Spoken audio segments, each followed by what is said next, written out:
Welcome to my presentation about the main benefits of potassium nitrate over potassium chloride, potassium sulfate and potassium thiosulfate. In this presentation I will present three main topics. The first one is an overview of the main chemical differences between potassium nitrate and potassium chloride, potassium sulfate and potassium thiosulfate. In my presentation I will use the term PTS, potassium thiosulfate, and not KTS, because KTS is a registered trademark of the producer. The second part of my presentation is about the selection of the right potassium fertilizer, chloride based, sulfate or thiosulfate based, and in relation to the nitrogen source. And to conclude, I will show a summary of the main advantages of potassium nitrate over potassium sulfate. I put a statement on the screen, and now it's up to you if you agree with the statement or disagree. And the statement is the following: potassium nitrate can be easily replaced by potassium sulfate and an alternative nitrogen source. Think about this. At the end of my presentation I will give you the answer to this question. Let's have an overview of the main potassium sources. As you can see in the table below, the differences between the various potassium sources are decided for by the counter ion. In the case of potassium nitrate, nitrate is the counter ion. In case of potassium chloride, it's chloride. In case of potassium sulfate, it's sulfate. In case of potassium thiosulfate, it is the thiosulfate ion.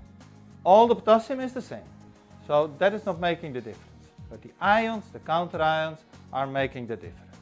Furthermore, when it comes to nitrogen, in the case of potassium nitrate, it's the nitrate nitrogen.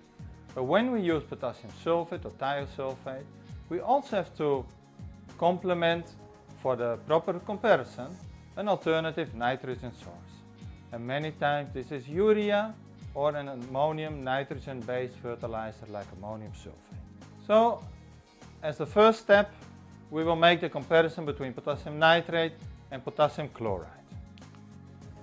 A number of crops are known to be sensitive to chloride, like fruit crops such as apricot, avocado, banana, citrus, grape, mango, peach, nut trees like walnut and almond, berries including strawberries, blueberries, vegetables like lettuce, sweet pepper, onions, field crops like tobacco and potato, coffee and flowers.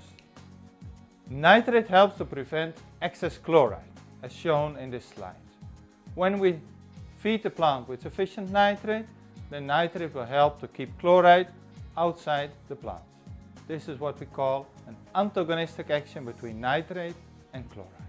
This is ideal when plants are grown under saline conditions, because the nitrogen will help to keep chloride outside the plant.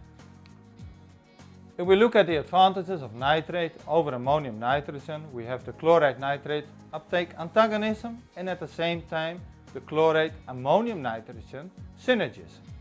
Ammonium helps with its positive charge in the absorption of chloride with a negative charge. So when it comes to the right K fertilizer selection with respect to chloride, potassium chloride, for all those crops that are being sensitive to chloride, avoid using chloride containing fertilizers. This can be straight potassium chloride, but also granular NPKs based on potassium chloride. So from the 4 fertilizers we can already reduce it to 3, leaving us with potassium sulfate, potassium thiosulfate and potassium nitrate. Thank you very much for your attention. It was great being here with you today. And I hope you can use all this information for the benefit of the crop. Thank you again.